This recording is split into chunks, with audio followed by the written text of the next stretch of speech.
Why is it that otherwise intelligent people believe in some really crazy stuff?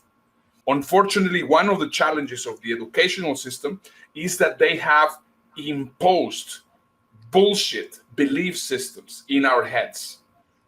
And that's the whole thing. That's for me the thing that drives me absolutely crazy about the conditioning and about the I mean, you have been basically trained like a Pavlov's dog. And that's exactly what I have an issue with.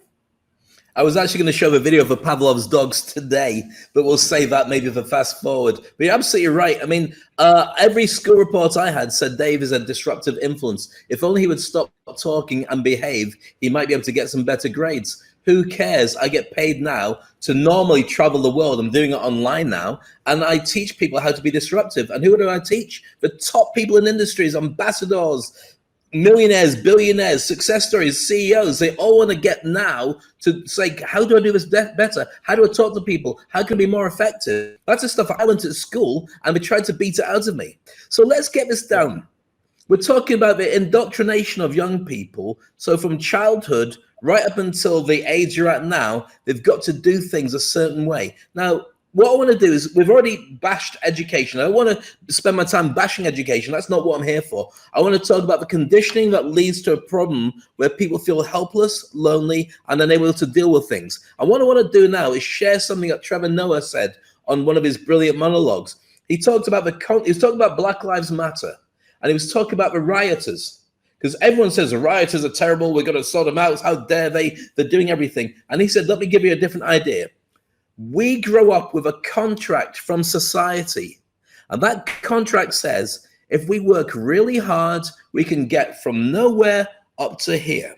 The society is geared to give us the best potential to be able to do it.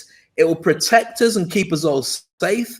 And apart from the fact that, there's some little biases here and there, anybody can get from where they are to where they need to be if they work really hard. What the society didn't say with the contract is that people enforcing it are going to be the ones that take you down and possibly kill you because of the color of your skin. Now, I'm not going to spend long on Black Lives at all. This is just what Trevor Noah was talking about in terms of the rioters. Let me put this in perspective. If your contract that says I will behave and work my way up to be able to buy the bag or the car or the pair of shoes that I really want has been broken, and you're not going to get it, what about the contract that says you should behave and respect distances and respect other people's boundaries and their material? I'm not saying you should commit crime, but this is at the heart of what that problem has been. And this is at the heart of the challenge that people are finding right now. When they find themselves lost and alone, they were never told it was going to be like this. The contract said that the bosses would keep us safe and the politicians and everybody else would have an idea about what we had to do next. And clearly, that's not the case. How do you find that, Ernesto? Do you find that's about right for you as well? Yeah, 100%. Absolutely agree, totally.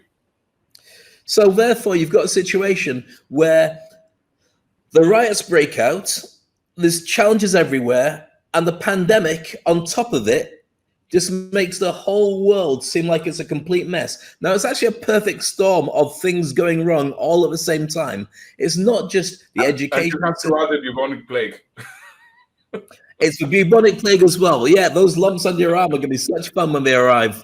You have to wear special masks there, and here. In fact, it'll be like being a stewardess. The masks are here. No. So with that, you've got a load of challenges and a load of problems that weren't there before. They come together as a perfect storm. You can't go out the house. You can't get close to people. The things we got taught from a very early age conditioned us to be part of a system that's failing now across the world. It's not even that you can see a ray of sunshine. Everyone's being affected. Some worse than others. Agreed. But it all comes down to one question. What's in it for me? What do I feel? So now what I want to do is ask you a question, and that's all about social distancing. How difficult have you found it to distance yourself from people? And have you found that you really don't trust getting close to people ever again?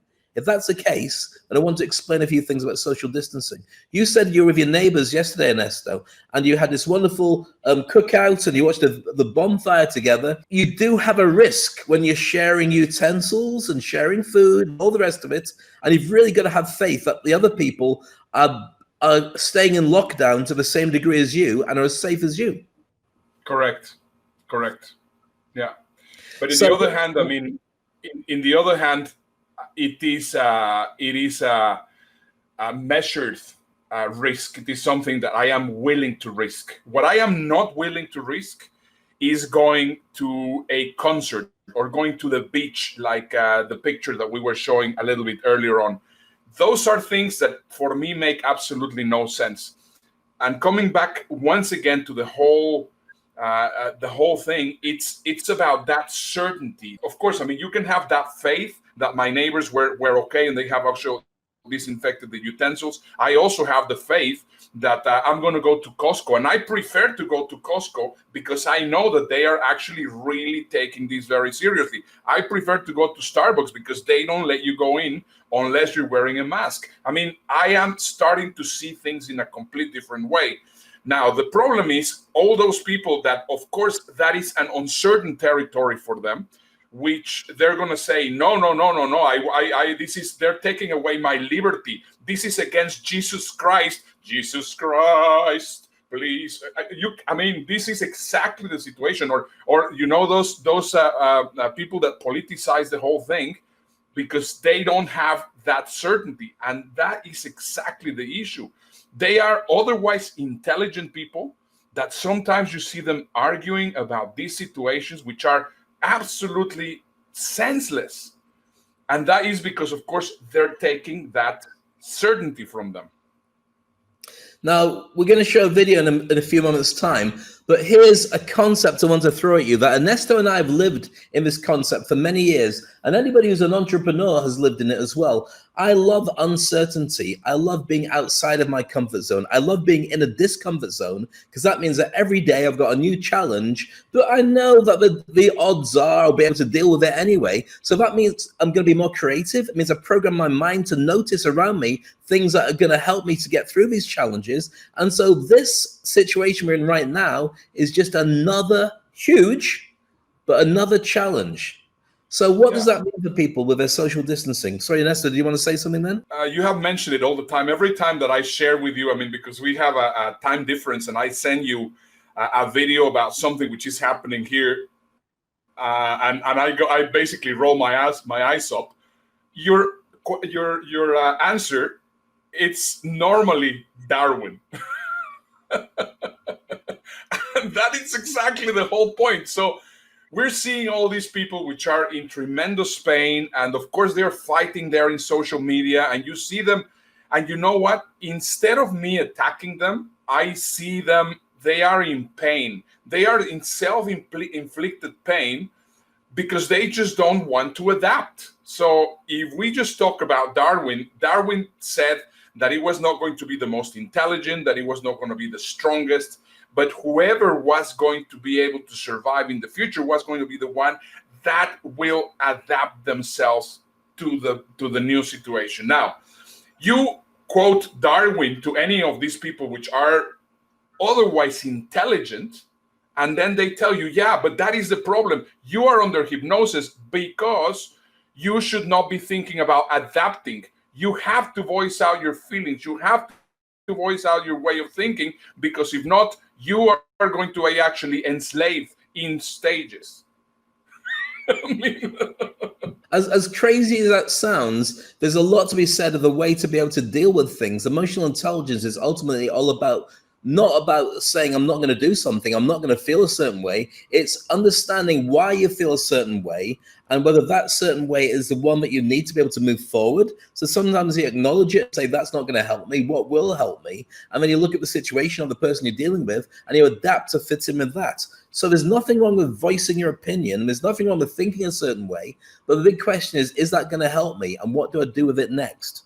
So I say Darwin purely because the situation that's going to take care of everything, and I hate to say it's a terrible thing to happen, is if you do not pay attention to the world around you, when it changes, you will not be able to change with it. And right now, You really need to be able to change. So let's look at the challenge. Let's look at social distancing. We're going to have 2 back-to-back videos with a very short break in between as we explain and discuss what's happened. Okay, so this video is all about the mindset, because we're going to get in now with showing you about the conditioning, about how social distancing affects you. Humans are social creatures, but to stop the spread of COVID-19, the novel coronavirus, we all need to do exactly what we're biologically programmed not to do: social distancing.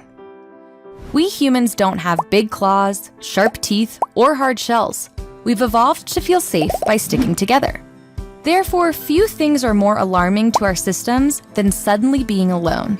Just like how, when we're deprived of food, we feel hungry, when we're deprived of social connections, we feel lonely. Loneliness, like hunger, is a warning signal, reminding us that we're not meant to be alone and encouraging us to form deeper connections.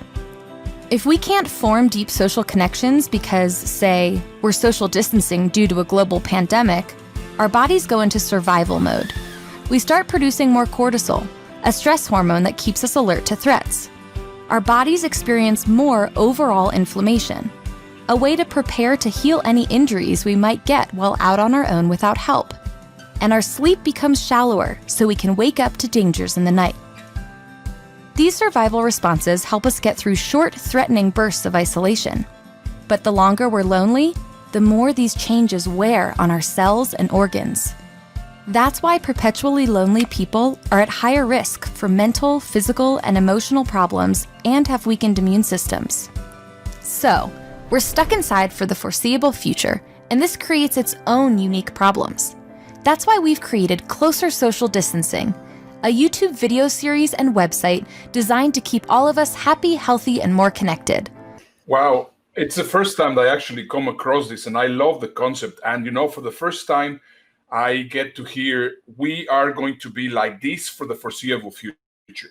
Once again, I think one of those things that we really need to get clear is that we are not gonna fin. I mean, not because the lockdown is over, Corona is. I 100% believe that we are going to continue like this, and my take is 24 to 36 months.